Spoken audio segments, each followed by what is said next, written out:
Walden. A Study in Scarlet by Sir Arthur Conan Doyle. Part 1, Chapter 7. Light in the Darkness. The intelligence with which Lestrade greeted us was so momentous and so unexpected that we were all three fairly dumbfounded. Gregson sprang out of his chair and upset the remainder of his whiskey and water. I stared in silence at Sherlock Holmes, whose lips were compressed and his brows drawn down over his eyes. "Stangerson, too," he muttered. "The plot thickens." "It was quite thick enough before," grumbled Lestrade, taking a chair. "I seem to have dropped into a sort of council of war." "Are you sure of this piece of intelligence?" stammered Gregson. "I have just come from his room," said Lestrade. "I was the first to discover what had occurred." "We have been hearing Gregson's view of the matter," Holmes observed. "Would you mind letting us know what you have seen and done?" "I have no objection," Lestrade answered, seating himself. "I freely confess that I was of the opinion that Stangerson was concerned in the death of Drebber. This fresh development has shown me that I was completely mistaken. Full of the one idea, I set myself to find out what had become of the secretary. They had been seen together at Euston Station about half past 8 on the evening of the 3rd. At 2 in the morning Drebber had been found in the Brixton Road. The question which confronted me was to find out how Stangerson had been employed between 8:30 and the time of the crime, and what had become of him afterwards. I telegraphed to Liverpool, giving a description of the man and warning them to keep a watch upon the American boats. I then set to work calling upon all the hotels and lodging houses in the vicinity of Euston. You see, I argued that if Drebber and his companion had become separated, the natural course for the latter would be to put up somewhere in the vicinity for the night, and then to hang about the station again next morning. "They would be likely to agree on some meeting place beforehand," remarked Holmes. So it proved. I spent the whole of yesterday evening in making inquiries entirely without avail. This morning I began very early, and at 8 o'clock I reached Halliday's private hotel in Little George Street. On my inquiry as to whether a Mr. Stangerson was living there, they at once answered me in the affirmative. "No doubt you are the gentleman whom he was expecting," they said. "He has been waiting for a gentleman for 2 days." "Where is he now?" I asked. "He is upstairs in bed. He wished to be called at 9." "I will go up and see him at once," I said. It seemed to me that my sudden appearance might shake his nerves and lead him to say something unguarded. The Boots volunteered to show me the room. It was on the second floor, and there was a small corridor leading up to it. The Boots pointed out the door to me, and was about to go downstairs again when I saw something that made me feel sickish, in spite of my 20 years' experience. From under the door there curled a little red ribbon of blood, which had meandered across the passage and formed a little pool along the skirting at the other side. I gave a cry, which brought the Boots back. He nearly fainted when he saw it. The door was locked on the inside, but we put our shoulders to it and knocked it in. The window of the room was open, and beside the window, all huddled up, lay the body of a man in his nightdress. He was quite dead, and had been for some time, for his limbs were rigid and cold. When we turned him over, the Boots recognized him at once as being the same gentleman who had engaged the room under the name of Joseph Stangerson. The cause of death was a deep stab in the left side, which must have penetrated the heart. And now comes the strangest part of the affair. What do you suppose was above the murdered man? I felt a creeping of the flesh, and a presentiment of coming horror, even before Sherlock Holmes answered. "The word Rache, written in letters of blood," he said. "That was it," said Lestrade, in an awestruck voice, and we were all silent for a while. There was something so methodical and so incomprehensible about the deeds of this unknown assassin that it imparted a fresh ghastliness to his crimes. My nerves, which were steady enough on the field of battle, tingled as I thought of it. "The man was seen," continued Lestrade. "A milk boy, passing on his way to the dairy, happened to walk down the lane which leads from the mews at the back of the hotel. He noticed that a ladder, which usually lay there, was raised against one of the windows of the second floor, which was wide open. After passing, he looked back and saw a man descend the ladder. He came down so quietly and openly that the boy imagined him to be some carpenter or joiner at work in the hotel. He took no particular notice of him beyond thinking in his own mind that it was early for him to be at work. He has an impression that the man was tall, had a reddish face, and was dressed in a long, brownish coat. He must have stayed in the room some little time after the murder, for we found blood-stained water in the basin where he had washed his hands, and marks on the sheets where he had deliberately wiped his knife. I glanced at Holmes on hearing the description of the murderer which tallied so exactly with his own. There was, however, no trace of exultation or satisfaction upon his face. "Did you find nothing in the room which could furnish a clue to the murderer?" he asked. "Nothing. Stangerson had Drebber's purse in his pocket, but it seems that this was usual, as he did all the paying. There was 80 odd pounds in it, but nothing had been taken. Whatever the motives of these extraordinary crimes, robbery is certainly not one of them. There were no papers or memoranda in the murdered man's pocket, except a single telegram, dated from Cleveland about a month ago, and containing the words, 'J. H. is in Europe.' There was no name appended to this message." "And was there nothing else?" Holmes asked. "Nothing of any importance. The man's novel, with which he had read himself to sleep, was lying upon the bed, and his pipe was on a chair beside him. There was a glass of water on the table, and on the windowsill a small chip ointment box containing a couple of pills." Sherlock Holmes sprang from his chair with an exclamation of delight. "The last link!" he cried, exultantly. "My case is complete." The two detectives stared at him in amazement. "I have now in my hands," my companion said, confidently, "all the threads which have formed such a tangle. There are, of course, details to be filled in, but I am as certain of all the main facts from the time that Drebber parted from Stangerson at the station up to the discovery of the body of the latter as if I had seen them with my own eyes. I will give you a proof of my knowledge. Could you lay your hand upon those pills?" "I have them," said Lestrade, producing a small white box. "I took them and the purse and the telegram, intending to have them put in a place of safety at the police station. It was the merest chance my taking these pills, for I am bound to say that I do not attach any importance to them." "Give them here," said Holmes. "Now, doctor," turning to me, "are those ordinary pills?" They certainly were not.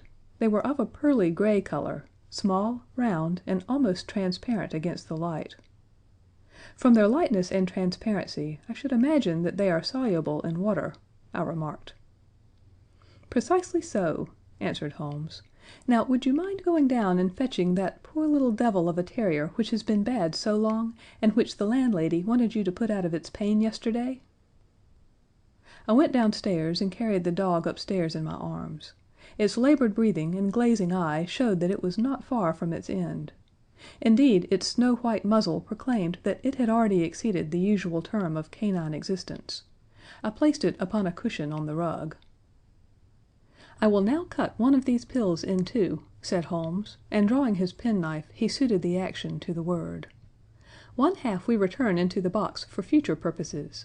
The other half I will place in this wine glass, in which is a teaspoonful of water. You perceive that our friend the doctor is right, and that it readily dissolves." "This may be very interesting," said Lestrade, in the injured tone of one who suspects that he is being laughed at. "I cannot see, however, what it has to do with the death of Mr. Joseph Stangerson." "Patience, my friend, patience. You will find in time that it has everything to do with it. I shall now add a little milk to make the mixture palatable, and on presenting it to the dog, we find that he laps it up readily enough." As he spoke, he turned the contents of the wine glass into a saucer and placed it in front of the terrier, who speedily licked it dry. Sherlock Holmes's earnest demeanor had so far convinced us that we all sat in silence, watching the animal intently, and expecting some startling effect. None such appeared, however. The dog continued to lie stretched upon the cushion, breathing in a labored way, but apparently neither the better nor the worse for its draught. Holmes had taken out his watch, and as minute followed minute without result, an expression of the utmost chagrin and disappointment appeared upon his features. He gnawed his lip, drummed his fingers upon the table, and showed every other symptom of acute impatience. So great was his emotion that I felt sincerely sorry for him, while the two detectives smiled derisively, by no means displeased at this check which he had met. "It can't be a coincidence!" he cried, at last springing from his chair and pacing wildly up and down the room. "It is impossible that it should be a mere coincidence. The very pills which I suspected in the case of Drebber are actually found after the death of Stangerson, and yet they are inert. What can it mean? Surely my whole chain of reasoning cannot have been false. It is impossible. And yet this wretched dog is none the worse. Ah, I have it! I have it!" With a perfect shriek of delight he rushed to the box, cut the other pill in two, dissolved it, added milk, and presented it to the terrier. The unfortunate creature's tongue seemed hardly to have been moistened in it before it gave a convulsive shiver in every limb, and lay as rigid and lifeless as if it had been struck by lightning. Sherlock Holmes drew a long breath and wiped the perspiration from his forehead. "I should have more faith," he said. "I ought to know by this time that when a fact appears to be opposed to a long train of deductions, it invariably proves to be capable of bearing some other interpretation. Of the two pills in that box, one was of the most deadly poison, and the other was entirely harmless. I ought to have known that before ever I saw the box at all." This last statement appeared to me to be so startling that I could hardly believe that he was in his sober senses. There was the dead dog, however, to prove that his conjecture had been correct. It seemed to me that the mists in my own mind were gradually clearing away, and I began to have a dim, vague perception of the truth. "All this seems strange to you," continued Holmes, "because you failed at the beginning of the inquiry to grasp the importance of the single real clue which was presented to you.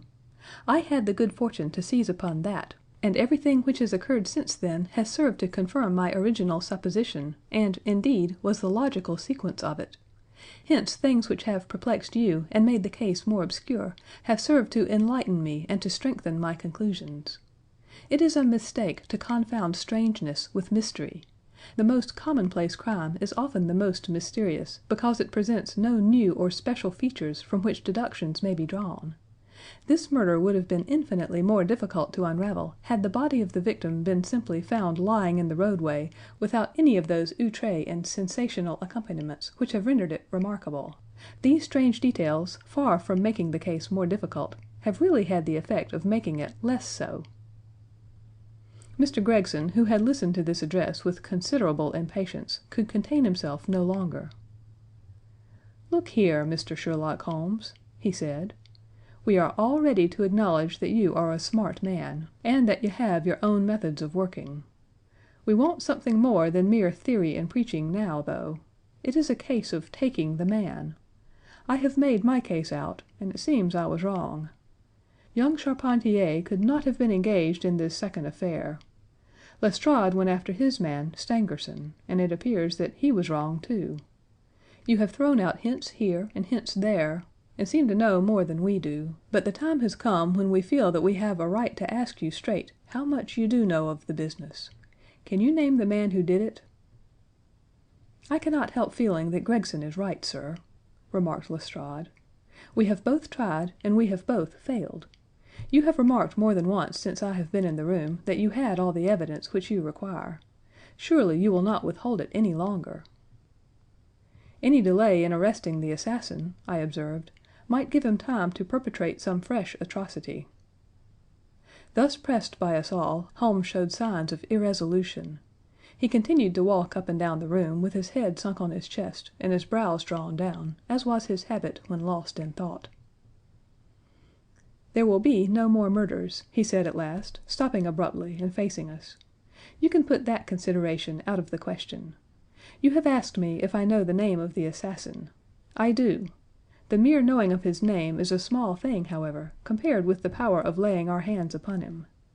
This I expect very shortly to do. I have good hopes of managing it through my own arrangements, but it is a thing which needs delicate handling, for we have a shrewd and desperate man to deal with, who is supported, as I have had occasion to prove, by another who is as clever as himself.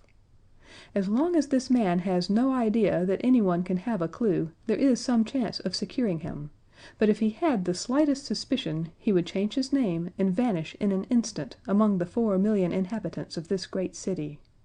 Without meaning to hurt either of your feelings, I am bound to say that I consider these men to be more than a match for the official force, and that is why I have not asked your assistance.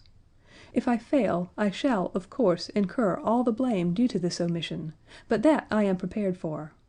At present I am ready to promise that the instant that I can communicate with you without endangering my own combinations, I shall do so." Gregson and Lestrade seemed to be far from satisfied by this assurance, or by the depreciating allusion to the police force. The former had flushed up to the roots of his flaxen hair, while the other's beady eyes glistened with curiosity and resentment. Neither of them had time to speak, however, before there was a tap at the door, and the spokesman of the street Arabs, young Wiggins, introduced his insignificant and unsavory person. "Please, sir," he said, touching his forelock, "I have the cab downstairs." "Good boy," said Holmes blandly. "Why don't you introduce this pattern at Scotland Yard?" he continued, taking a pair of steel handcuffs from a drawer. "See how beautifully the spring works; they fasten in an instant." "The old pattern is good enough," remarked Lestrade, "if we can only find the man to put them on." Very good," said Holmes, smiling. "The cabman may as well help me with my boxes. Just ask him to step up, Wiggins." I was surprised to find my companion speaking as though he were about to set out on a journey, since he had not said anything to me about it. There was a small portmanteau in the room, and this he pulled out and began to strap. He was busily engaged at it when the cabman entered the room. "Just give me a help with this buckle, cabman," he said, kneeling over his task, and never turning his head. The fellow came forward with a somewhat sullen, defiant air, and put down his hands to assist. At that instant there was a sharp click, the jangling of metal, and Sherlock Holmes sprang to his feet again. "Gentlemen," he cried, with flashing eyes, "let me introduce you to Mr. Jefferson Hope, the murderer of Enoch Drebber and of Joseph Stangerson." The whole thing occurred in a moment, so quickly that I had no time to realize it. I have a vivid recollection of that instant, of Holmes's triumphant expression and the ring of his voice, of the cabman's dazed, savage face as he glared at the glittering handcuffs, which had appeared as if by magic upon his wrists. For a second or two we might have been a group of statues. Then, with an inarticulate roar of fury, the prisoner wrenched himself free from Holmes's grasp, and hurled himself through the window. Woodwork and glass gave way before him, but before he got quite through, Gregson, Lestrade, and Holmes sprang upon him like so many staghounds. He was dragged back into the room, and then commenced a terrific conflict. So powerful and so fierce was he that the four of us were shaken off again and again. He appeared to have the convulsive strength of a man in an epileptic fit. His face and hands were terribly mangled by his passage through the glass, but loss of blood had no effect in diminishing his resistance. It was not until Lestrade succeeded in getting his hand inside his neckcloth and half strangling him that we made him realize that his struggles were of no avail, and even then we felt no security until we had pinioned his feet as well as his hands. That done, we rose to our feet, breathless and panting. "We have his cab," said Sherlock Holmes. "It will serve to take him to Scotland Yard. And now, gentlemen," he continued, with a pleasant smile, "we have reached the end of our little mystery. You are very welcome to put any questions that you like to me now, and there is no danger that I will refuse to answer them." End of Part 1, Chapter 7.